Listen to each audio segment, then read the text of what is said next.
बिस्मिल्लाहिर्रहमानिर्रहीम। इय्याक नअबुदु व इय्याक नस्तईन। पेशावर, आपको याद है कि मैं आखिरी दफा यहां कब जलसा किया था?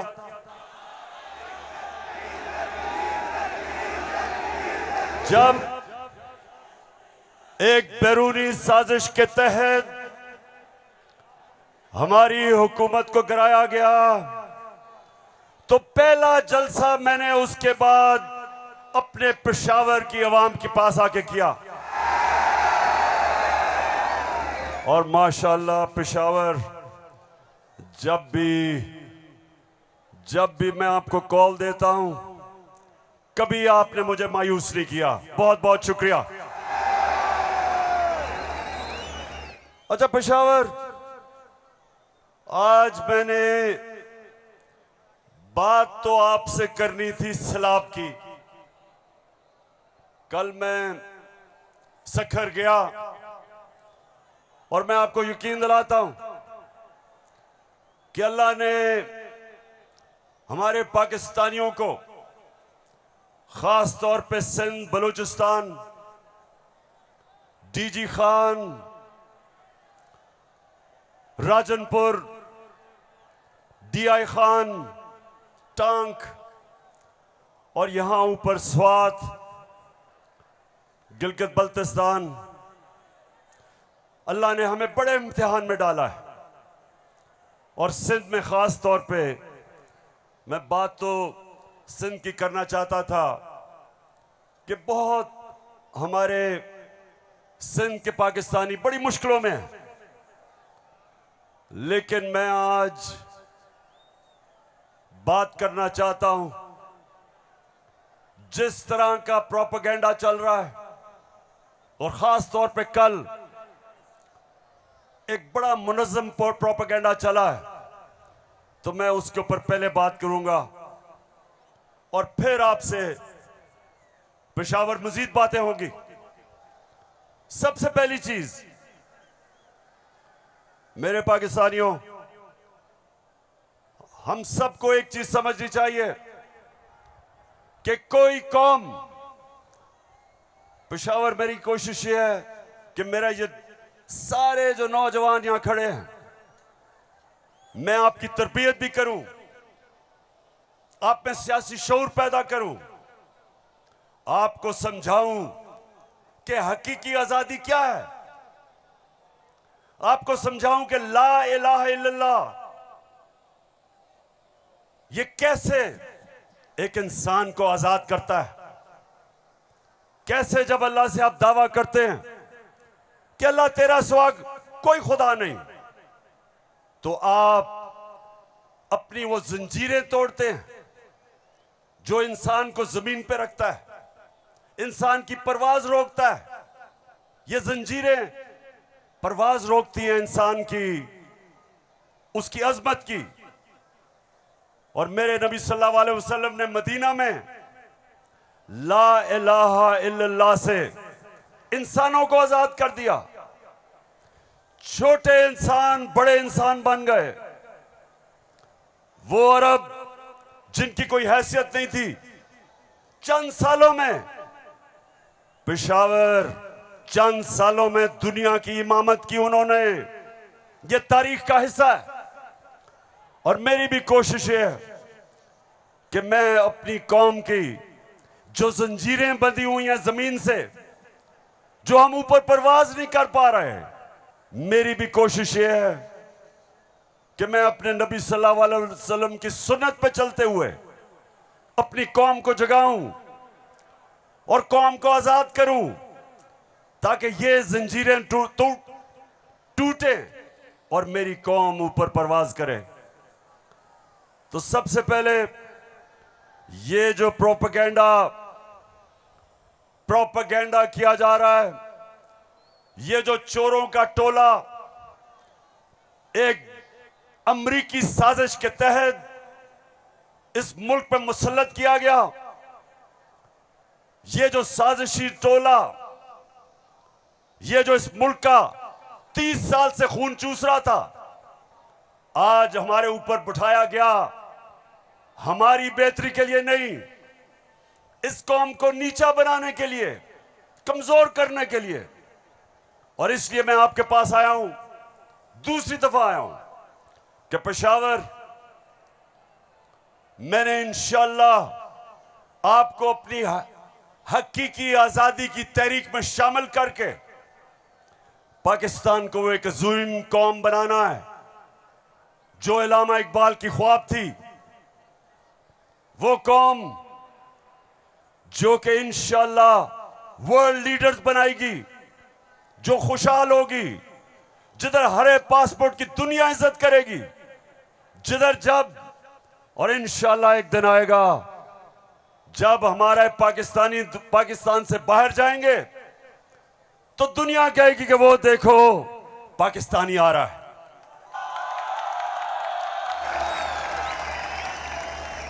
मेरे पाकिस्तानियों,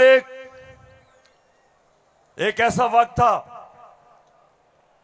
कि अरब ताजर, मुसलमान ताजर जब मलेशिया और इंडोनेशिया गए तो कोई मुसलमान फौज नहीं गई थी इंडोनेशिया और मलेशिया। मुसलमान ताजरों का किरदार देख के, मुसलमानों के ताजरों की सच्चाई देख के, सादिक और अमीन ताजरों ने अपने किरदार से लोगों को मुसलमान किया। याद रखें, मुसलमानों ने फतह नहीं किया था मलेशिया और इंडोनेशिया, मुसलमानों का कैरेक्टर था जिसने फतह किया था। मैं वो चाहता हूं कि वो हमारे पाकिस्तानी बने कि जब आप दुनिया में जाएं तो लोग आपकी इज्जत करें, आपके पासपोर्ट की इज्जत करें। और वो कभी नहीं होगा जब तक आपके ऊपर ये चोर बैठे हुए हैं।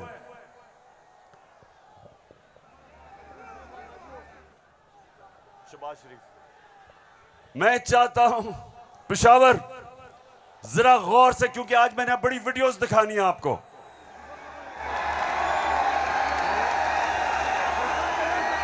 आज आप ये जलसा पूरी तरह आपकी तरबियत भी होगी और आप एंजॉय भी करेंगे। तो मैं जो आपको कह रहा था, फिर से मैं जो आपको कह रहा था कि मैं चाहता हूं कि मेरी कौम एक खुददार, गैरतमंद कौम हो, क्योंकि ला इलाहा इल्लल्लाह इंसान को गैरत देता है। जो ला इलाहा इल्लल्लाह दिल में जिसके चले जाता है वो किसी झूठे खुदा के सामने नहीं झुकता। जो मैं चाहता हूं कि किस तरह की कौम मुझे चाहिए, और जरा ये देखें इंपोर्टेड क्राइम मिनिस्टर को। मैं सऊदी अरब से होके आया हूं, मैं यूएई के होके, अभी मैं तुर्की होके आया हूं, और मैंने उन भाइयों को कहा कि आप हमारे बड़े अजीम भाई हैं, हमेशा आपने हमारी मदद की। और मैंने यही कहा, जब मैं आया हूं तो आप समझेंगे शायद ये मांगने आया है, मैं मांगने नहीं आया। मैं आया हूं तो आप समझेंगे शायद ये मांगने आया है, मैं मांगने नहीं आया, लेकिन मजबूरी है। जिस तरह माजी में 75 साल में आपने हमारा हाथ बटाया है, कुछ अर्सा आप हाथ बटा। मैंने कहा मैं वादा करता हूं कि इंशाअल्लाह हम पूरी कौम हम मिलकर दिन रात मेहनत करेंगे, पसीना गिराएंगे, अपने पांव पे खड़े होंगे।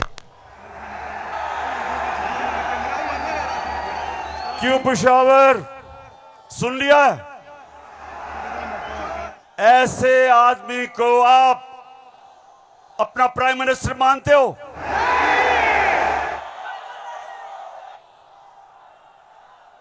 अगर ये वाकई अगर गैरतमंद प्राइम मिनिस्टर होता तो पहले जो इन्होंने अरबों रुपया चोरी करके मुल्क से बाहर रखा, पहले वो वापस लेके आते, फिर लोगों से पैसे मांगते। अपना पैसा चोरी करके मुल्क से बाहर, और बाहर जाके लोगों से पैसे भीख मांगना। अच्छा पाकिस्तानियों, पेशावर, मैं आज आपको अब बताना चाहता हूं कि ये जो चोरों का टोला हमारे ऊपर मुसल्लत किया, अब इनको पता चल गया है कि ये हमें हरा नहीं सकते। हाँ मुझे पता है, मुझे पता है कि फजल रहमान भी इनमें से एक है। अब ये जो थ्री स्टूजेस हैं, इनको पता है कि मैच खेल के तो ये अब ये जीत नहीं सकते। इनको पता है कि जब भी इलेक्शन हुआ इन्होंने हारना है। अब ये कर क्या रहे हैं? साजिशें कर रहे हैं। किसी तरह इमरान खान को डिस्क्वालीफाई करवाओ, केस बनाओ, कभी तोशा खाना, कभी वो इनका पालतू इलेक्शन कमीशन, कभी वो कोशिश कर रहे डिस्क्वालीफाई करने के लिए। अदालत के अंदर मुझे दहशतगर्द बना दिया पिशवारों वालों। दहशतगर्द आपके सामने खड़ा है। कोशिश है कि किसी तरह बस इमरान खान मैच ना खेले। ये वैसे ही है, जब हम छोटे थे क्रिकेट खेलते थे तो जब एक टीम हारने लगती थी वो विकेट उठा के ले जाती थी। अब ये यही कर रहे हैं, मैच खेल नहीं सकते, किसी ना किसी तरह बस इमरान खान को बाहर निकालो टीम से। दूसरी चीज, और ये उससे खतरनाक चीज कर रहे हैं, पेशावर ये कोशिश कर रहे हैं कि किसी तरह पाकिस्तान की सबसे बड़ी जमात,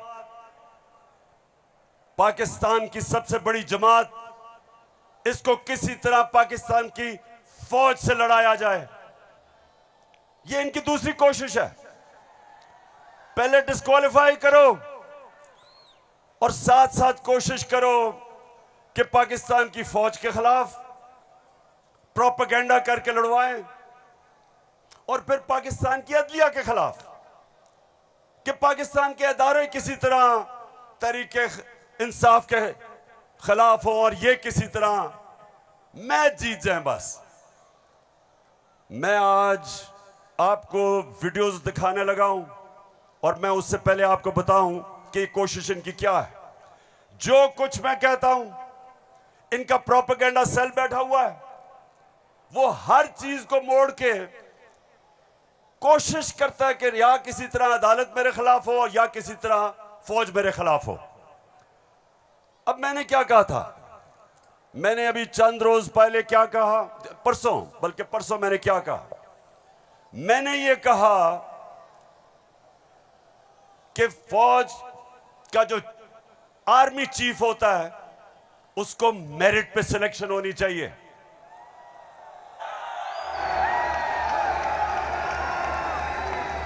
अब मुझे यह बताओ कि कोई भी किसी का खैर ख्वाह होता है, वो हमेशा चाहेगा अगर इदारा मजबूत करना है मेरिट पे सिलेक्शन हो। यह दुनिया का असूल है। आपने अगर फैक्ट्री सही चलानी है ऊपर मेरिट पे आदमी बिठाओ। आपने अगर मुल्क को ऊपर लेके जाना है, क्रिकेट टीम अच्छी बनानी है तो मेरिट के ऊपर सिलेक्शन हो। इसमें क्या गलत बात की थी? और मैंने साथ ये कहा था कि नवाज शरीफ और आसिफ जरदारी, ये किसी सूरत इन दो डाकुओं को पाकिस्तान का आर्मी चीफ नहीं सिलेक्ट करना चाहिए।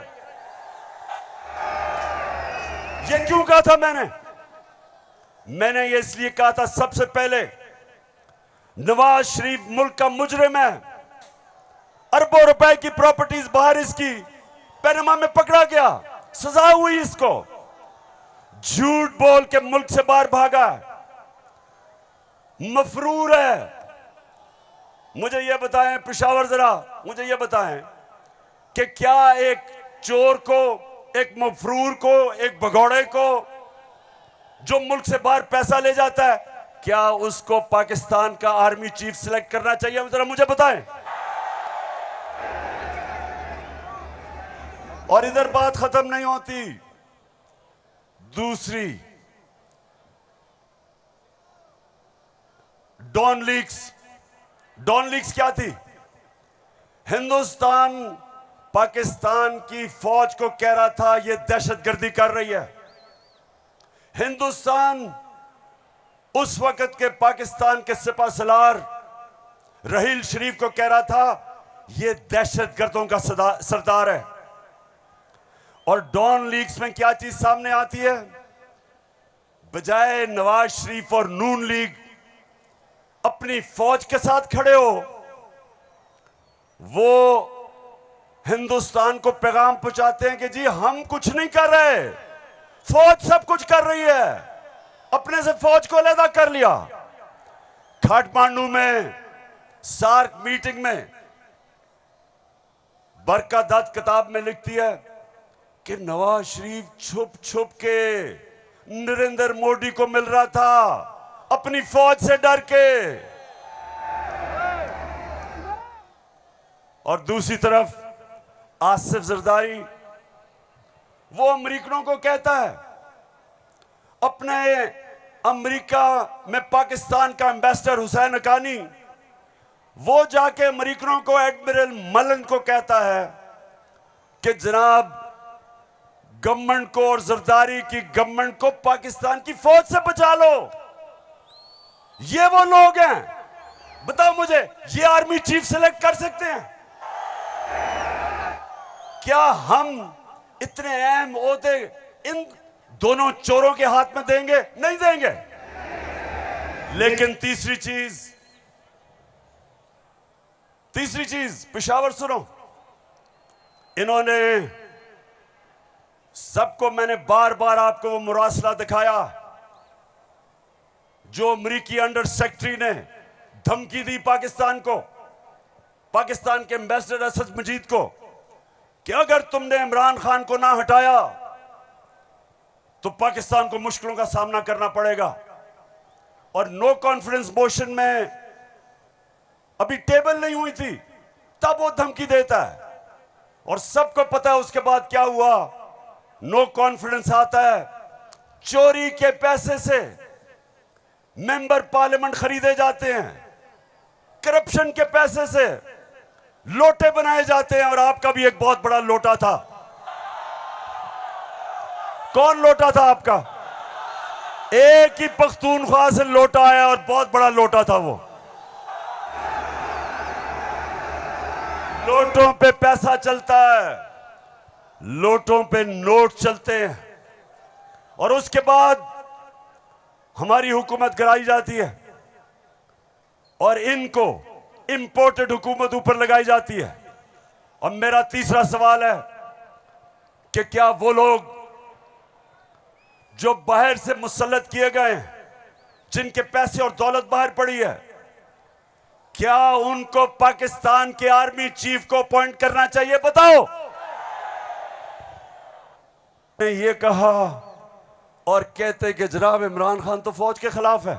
अब मैं चाहता हूं ये नून लीग के दो, एक वजीर और एमएनए, जरा आप इनकी वीडियो देखें और उसके बाद बात करता हूं। सियासी मामला थे और जिस तरफ इस साल के आखिर में एक बड़ी तब्दीली आनी थी, उसमें तो ये नजर आ रहा था कि इमरान खान का जो गठजोड़ है ये तो अगले 15 साल रहेगा अगर इस तरह हालात रहे। और जिस तरह के उनके प्रोग्राम थे, हम सब ने डिस्क्वालीफाई होना था इस साल के आखिर में, तमाम जो अपोजिशन की लीडरशिप है। अच्छा, उनका तो ख्याल था कि मैं सफाया कर दूंगा, मैं किसी को नहीं छोड़ूंगा। तो ये आपका खदशा है? मालूमात है जी, हमारी सीरियस मालूमात। आपके ख्याल में जो आप ये लोगों को भूल जाता है, लेकिन कुछ माह पहले जो कहा कि हम नैब के कुछ 100 जज और हायर कर रहे हैं और हम सारे केसों को एक्सप्लाइट करेंगे, तो उस मैथ्स लेवल के ऊपर मैथ्स लेवल पे डिस्क्वालिफिकेशन होनी थी, बिगिनिंग शहबाज शरीफ डाउनवर्ड, शाहजहां अब्बासी, हसन इकबाल और ऑल ऑफ अस, सिर्फ मुस्लिम लीग नून की नहीं। आपके ख्याल में जो कोalition बनी है वो इसी वजह से बनी है कि इमरान खान साहब के तो फाशिस्ट प्लान्स थे ना इस मुल्क के ऊपर हमला करने के। तो लिहाजा ये आज मुश्किल जरूर है, लेकिन ये हमें याद रखना है जब हम मुइशत की डिस्कस करते हैं कि यहां जमहूरियत का, हाकमियत का और वफाकियत का मामला भी मौजूद है, जिसको हमें साथ लेकर चलना है। तो इसलिए एक लार्जर कॉन्टेक्स्ट में सियासी मामला कि जो हमें लोग कहते थे, डराते थे, दबाव में लाते थे इस बात पे कि अगर फौरी तौर पर अदम एतमाद करके आप हुकूमत में ना आए तो फलां आ जाएगा, फलां बैठ जाएगा किसी चेयर पे। कोई किसी किस्म का हमें उस वक्त भी ना नोटिस था ना हमने लिया था, मगर इत्तेहादी जमातों के हम फैसलों पर के पाबंद थे। मैं आज भी ये बात कहने लगा हूं कि अगर कि जो हमें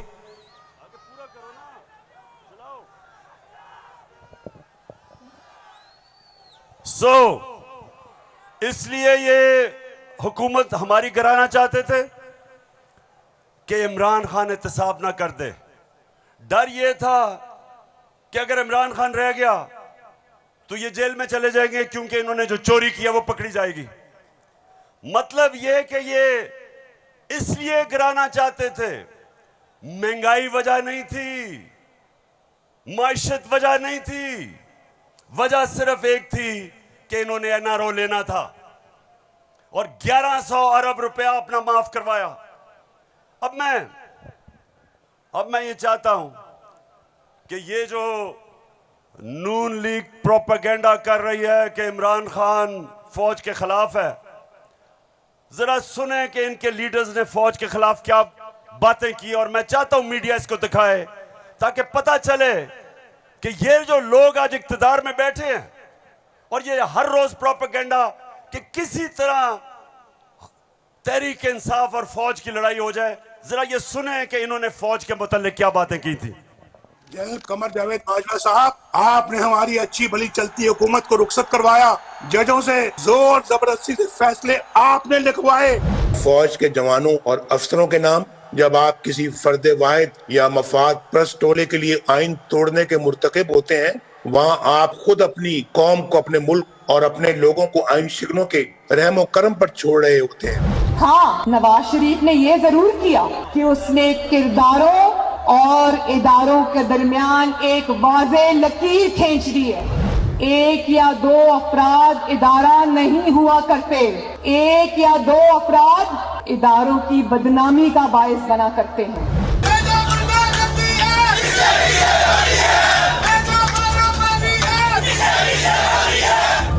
जो शख्स इस किस्म की कार्रवाइयों में मुलव्वस रहा हो उसका एहतसाब होना चाहिए। उसको बल्कि इतने बड़ी उनकी ग्लेयरिंग चीज़ें शायद 73 साल की तारीख में कभी नहीं मिलती, तो अब तो उनका एहतसाब होना चाहिए। ये इस किस्म के शख्स को कोई और ओहदा दे देना, और वो भी इतना इम्पोर्टेंट ओहदा देना, ये मैं समझती हूँ कि ये कौम के मुंह पे तमाचा है, आइन और कानून की हुकूमत के मुंह पे तमाचा है। तुम हमें सियासत बतलाते हो, अपने हुदूद में रहो, इसराइल की नौकरी न किया करो, इसराइल के वजीफों पे पलने वाले जर्नलों अपने हुदूद में रहो। बड़े बड़े रैंकों वालों से भी अपने आप को मुहतरम समझता हूँ, और अगर बिगड़ोगे तो फिर अगर हम बिगड़ गए तो अफगानिस्तान में अमेरिका का क्या हश्र हुआ, खुदा की कसम यहाँ तुम्हारा वही हश्र। तो हमारी किरदार कशी करना छोड़ दो। अगर हमने आपकी शुरू की तो पता नहीं पाकिस्तान बनने से आज तक कितने जनरलों की शुरू हो जाएगी। बेटी भाई वो अक्यूज्ड हैं, उनकी लिस्ट लेके जिस दिन हमने प्रेस कॉन्फ्रेंस की तो आपकी ईंट से ईंट बढ़ जाएगी। अभिनंदन की क्या बात करते हैं। चीफ ऑफ आर्मी स्टाफ तशरीफ लाए, पैर कांप रहे थे, पसीने माथे पे थे। बात नोट कर लो, हम हर उस अदालत का और उस जज का घेराव करेंगे जो तुम्हारे इस गंदे और घटिया एजेंडे को परवान चढ़ाने के लिए अपोजिशन के खिलाफ जो है इक़दाम करेगा। चीफ सेक्रेटरी साहब, आपको इस बात का जवाब देना पड़ेगा। आपने इधर ही रहना है, आपके बच्चों ने भी इधर ही रहना है। कमिश्नर लाहौर साहब, आपने भी इधर रहना है, आपने सर्विस भी करनी है। इसलिए आपको ये चाहिए था कि आप इस गैर कानूनी अमल के आगे दीवार बनते और इसे बजा लाने से इनकार करते। आला अदलिया के जजेस पार्टी बनकर अगर चीफ जस्टिस वो जबान इस्तेमाल करेंगे जो इमरान खान कंटेनर पे चढ़ के करता था, तो उस जबान का वही जवाब मिलेगा जो नवाज शरीफ के सियासी मुखालिफिन को दिया जाता है। आप कौन होते हो किसी की तौहीन करने वाले? आप कौन होते हो किसी की तज़हीक करने वाले? ऐसे नाइंसाफी पर मबनी फैसले करोगे, बुग्स पर मबनी फैसले करोगे, इंतकाम वाले फैसले करोगे तो कौन इज्जत करेगा आपकी? फिर तौहीने अदालत लगा देते हो। 5 मेंबर बेंच ने सियासी पार्टी बना दिया पूरी अदलिया को और उसको मुस्लिम लीग नून के सामने ला के खड़ा कर दिया। क्या बताओ, मुल्क की सबसे बड़ी अदालत की इससे भी बड़ी तौहीन हो सकती है कोई? हम आपकी इज्जत करना चाहते हैं, आप भी तो अपनी इज्जत करवाओ। तो जस्टिस अजमत सईद साहब जो है उनको कौन नहीं जानता, पर्सनली जाती तौर पे असरअंदाज होकर उन्होंने JIT बनवाई। बदनाम जमाना JIT को आज तक व्हाट्सएप। मैं सिर्फ आपको ये थोड़ा सा सैंपल दिखा रहा हूं कि किस तरह का ये अपने पाकिस्तान की अदलिया के खिलाफ क्या जबान इस्तेमाल की गई है।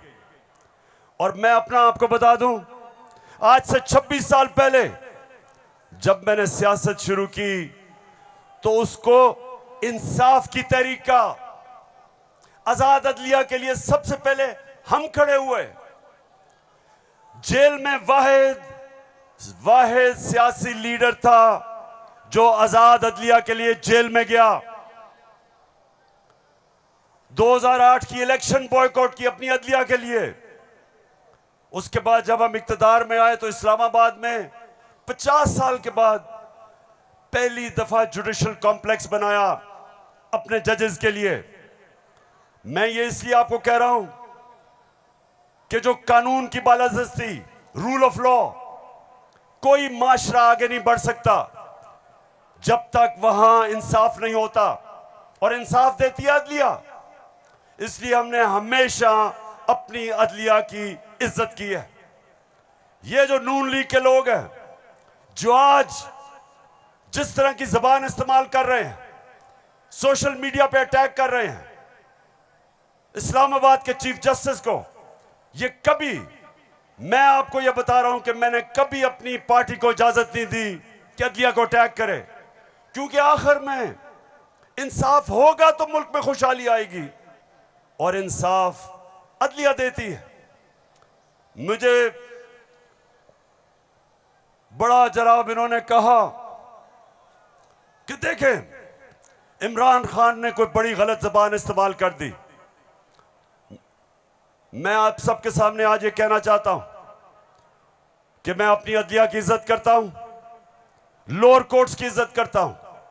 वो लोअर कोर्ट्स जो आम इंसानों की खिदमत करते हैं, और मुश्किल हालात में अगर एक मजिस्ट्रेट ज़ेबा के खिलाफ ऐसे लगा कि मैंने कोई सख्त जबान इस्तेमाल की, उसकी वजह थी मैं शहबाज गिल को देख रहा था, उसके ऊपर तशद्दुद हुआ, उसको जिसको कहते हैं कस्टोडियल टॉर्चर, उसको हवालात में बंद करके तशद्दुद किया गया, नंगा किया गया। और उसकी जब हमने देखा उसके हालात, और उसके ऊपर प्रेशर डाला गया कि मेरे खिलाफ स्टेटमेंट दे, मेरे ही उसके ऊपर अगर ज्यादा ऐसे लगा सख्त स्टेटमेंट है, ये मेरा मकसद नहीं था। कभी मैं ये नहीं समझ सकता कि मैं किसी जज को धमकी दूं, लेकिन मैं आज सबको ये कहना चाहता हूं कि इस मुल्क में जब तक इदारे मजबूत और ताकतवर नहीं होंगे, मुल्क ऊपर नहीं आएगा। आज अगर मगरिब के अंदर खुशहाली है तो वहां इंसाफ है। जितना ज्यादा इंसाफ और कानून की बालादस्ती, उतना खुशहाल माशरा। तो मेरी तो पहले दिन से यह स्ट्रगल है। तो पेशावर सबको मैं आज पैगाम देना चाहता हूं कि ये जो कोशिश की जा रही है तहरीक इंसाफ को इदारों से लड़ाने की, ये कौम सब समझ गई है। कौम में सियासी शऊर आ गया है। लोग एक एक चीज, कभी भी पाकिस्तान के अंदर अवाम और बच्चे और नौजवान और मेरी ख्वातीन बहनें, कभी इस तरह का शऊर और बेदारी नहीं थी जो अल्लाह के फजल से आज पाकिस्तान में है। तो ये जो चोरों का टोला, ये जो बार बार कोशिश कर रहा है कि तहरीक इंसाफ को दीवार से लगाया जाए, सब सुन लो कि जितना तुम मुझे दीवार से लगाओगे उतना मैं और तुम्हारे से मुकाबला करूंगा, लड़ूंगा तुम्हारे से। अपनी सारी कौम, सारी कौम के पास जा रहा हूं। 7 महीने से मैं पब्लिक में हूं, हर शहर में जा रहा हूं, अपनी कौम को तैयार कर रहा हूं कि मेरे पाकिस्तानियों, जब मैं तुम्हें कॉल दूंगा तुमने निकलना है मेरे साथ। पेशावर जब हमें इन्होंने हटाया था, फिर से मैं आपको याद करा दूं, उस वक्त पाकिस्तान तेजी से तरक्की कर रहा था। जो इस हुकूमत ने जो किताब माइशत के ऊपर शाया की, जिसको कहते हैं इकोनॉमिक सर्वे ऑफ पाकिस्तान। उसके अंदर पाकिस्तान 17 साल के बाद सबसे तेजी से हमारी माइशत ऊपर जा रही थी, 5.6 और चौथे साल 6%। आज IMF कह रहा है, आलमी इदारा कह रहा है कि 6% से अब हमारी माइशत 1% से भी कम पे जा रही है। यानी माइशत सुकड़ रही है, बेरोजगारी बढ़ रही है, फैक्ट्रियां बंद हो रही हैं। किसान जिसने रिकॉर्ड पैदावार की थी, उसकी पैदावार नीचे जा रही है, क्योंकि बिजली और फजलुर रहमान की कीमत ऊपर चली गई है। ट्यूबवेल के लिए जो डीजल चाहिए वो महंगा हो गया। बिजली, अच्छा बिजली के बिल जिन जिन के पास आए हैं, जरा मुझे हाथ खड़े करके बताएं, कभी पाकिस्तान की तारीख में इतनी महंगी बिजली नहीं थी। क्या हुआ कि 4 महीने में कौन सी क़यामत आ गई कि बिजली की कीमत 18 रुपए यूनिट से 36 रुपए यूनिट और टैक्सेस मिला के 50 रुपए यूनिट पे बिजली पहुंच गई है। गंदम 850 रुपए पे 20 केजी मिलती थी, आज कराची के अंदर 2000 रुपए पे नहीं मिल रही। बलूचिस्तान में देखें गंदम की कीमत किधर गई। हमारे दौर में, ये जरा गौर से सुने, हमारे दौर में तेल इंटरनेशनल मंडी में 103 से 115 डॉलर पे बिकता था, आज वो पहुंच गया 96 डॉलर पे। तेल की कीमत इंटरनेशनल मंडी में कम हो गई है, लेकिन हमारे दौर में 1 लीटर पेट्रोल 150 रुपए और 1 लीटर फजलुर रहमान 145 रुपए, आज 234 पे पहुंच गया। बिजली दुगनी, पेट्रोल डीजल ऊपर, सब कुछ महंगा और रुपया गिर रहा है। IMF के प्रोग्राम के बावजूद रुपया गिर रहा है। IMF ये कहता है कि आगे पाकिस्तान के जो माशी हालात है वो और बिगड़ने वाले हैं, बिजली की कीमत अभी और बढ़ेगी, GST लगेगा 17%, कीमत और ऊपर, पेट्रोल डीजल और ऊपर। तो मेरे पाकिस्तानियों, आज हम नहीं, IMF कह रहा है कि पाकिस्तान श्रीलंका की तरफ जा रहा है, यानी माशी तबाही की तरफ जा रहा है। तो सवाल आज ये है कि वो कौन थे, वो कौन मुजरिम थे, कौन इस कौम के गद्दार थे जिन्होंने बैरूनी साजिश का हिस्सा बन के इस मुल्क में आपकी हुकूमत कराई और इन चोरों को लेके आए।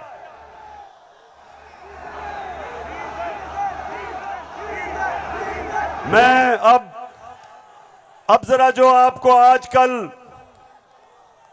आजकल जो नवाज शरीफ की बेटी आजकल बनी हुई है, मालिका बनी हुई है पाकिस्तान की, प्रोटोकॉल उसको प्राइम मिनिस्टर का मिल रहा है। जरा मैं सारी कौम के सामने बताना चाहता हूं कि इसका सबसे बड़ा मसला यह है कि इससे सच नहीं बोला जाता। जरा ये आप फिल्म शो देखें ना, आपकी इनकम इतनी है कि आपको ये प्रॉपर्टी आप ले सकते हैं कि आपने मे फेयर के अंदर जो आपकी 4 अपार्टमेंट्स हैं उनकी 1 अरब से ज्यादा, 1 अरब रुपए से ज्यादा उनकी कीमत है।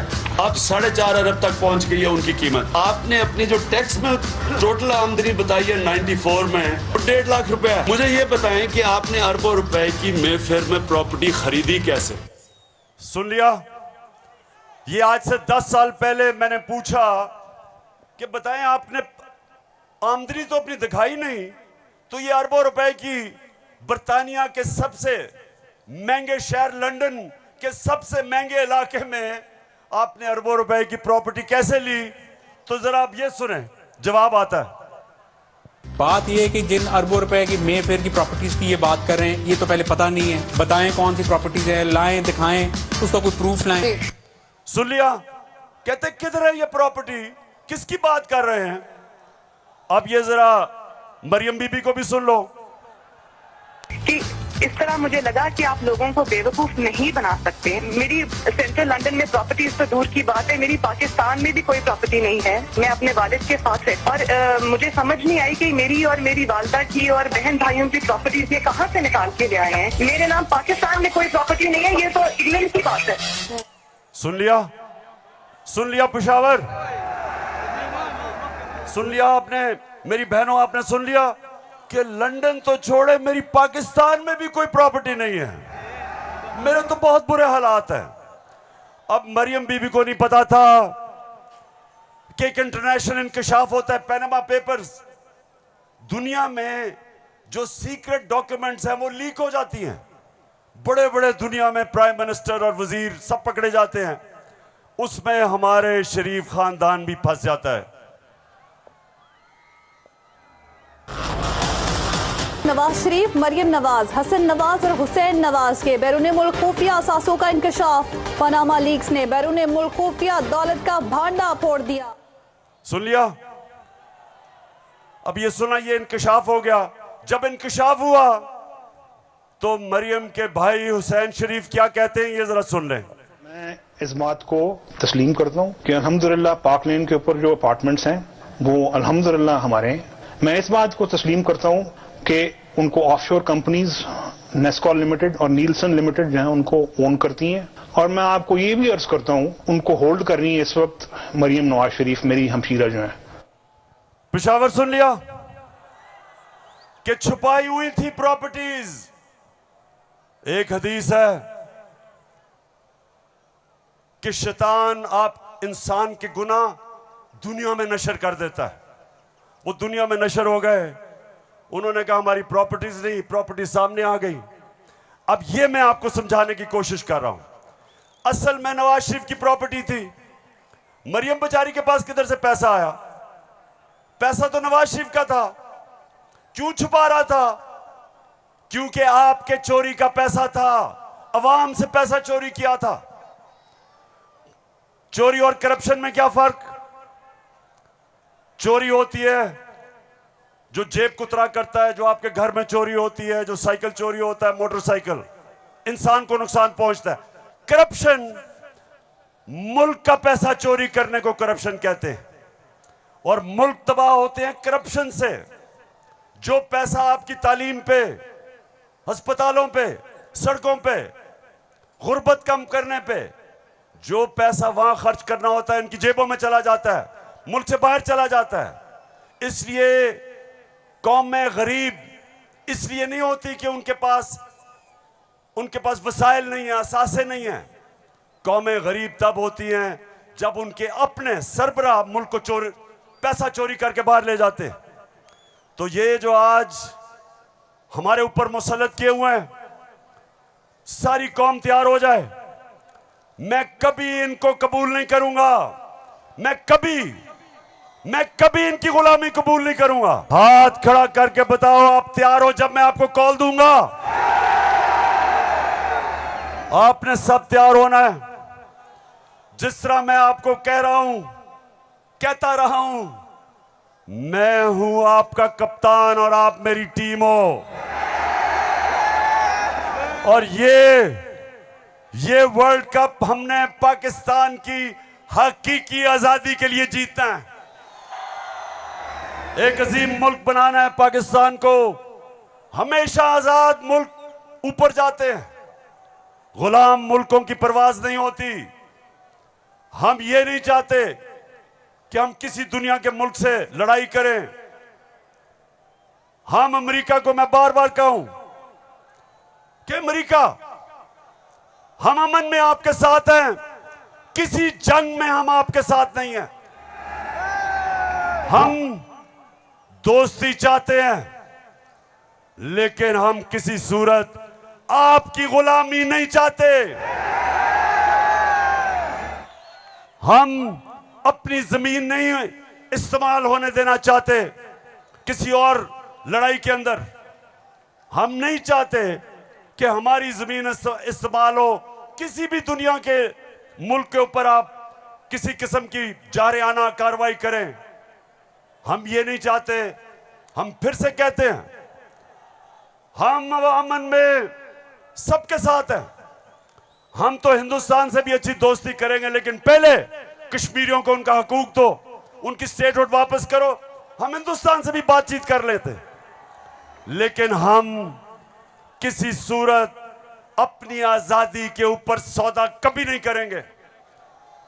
मेरे साथ हो पेशावर, साथ हो मेरे। तो फिर से जाते हुए आखिरी बात, आप सब ने तैयार रहना है। मैं आपको कॉल दूंगा इस्लामाबाद की, और वो कॉल होगी इस मुल्क को इन चोरों से आजाद करने के लिए। पाकिस्तान जिंदाबाद।